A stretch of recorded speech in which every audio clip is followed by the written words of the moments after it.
Caithfidh cuaird chun stal gribh. Tháinig ceist teachum an sona lá fiar mar gheall Bliana na Bliana. Sin list achum sin. Ach ní hí sin I ceist tháinig isteachum. Mar nó féidir naine dul chuig go bhochlár agus iad a strú. Ceist tháinig isteachum ná céad na Míonna chóir an taltacha rompu agus an focail mí áchar ribh anam na mísa. So scríb mé na samplaí ileag amach an seo agus bit an nún an múlna seo a leanúint.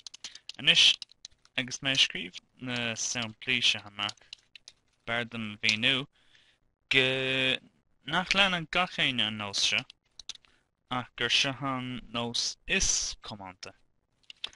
Mar hampla feicitú an áiteanna go ndeir an daoine mí an oibreáin mar hampla. Go dtíreach mar hampla bháin nach dagan lei seo. Ach níor tháinig me hain mór an samplaí de sin agus sna leabhar Gramadach agus na foinsí folklóra rinne me cuarda chunta ní dólam gur ceart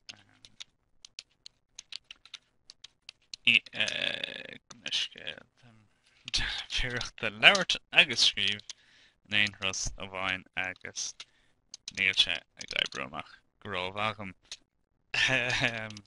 Se bhí sa ránsan nach bhaca mé mór an samplaí nó magáhan samplaí de bhí an oibreáin le cinál le rá gur nós é sin ar chóir é leanúint. So sin na Míonna agus an talt rithnig cín chuí. Sin? Ó, níos go? Níor sé go mé sin íanamh. Se. Se, sin na samplaí sin agus an talt rompu. Anis, mar le Míonna eile, bíon daoine leabhart faoi cineálacha míosa éagsúla.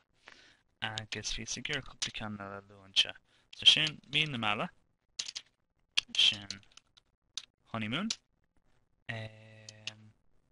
mí féileara, sin calendar month, mí Gaeilge, sin lunar month, agus an bhí sin míad. So sin cúpla sampla sin de dúsáid an ocail mí. Tá suaim go bhreagrainte sin an cheist go soléir agus bhfuil na nótaí breise sin úsáideach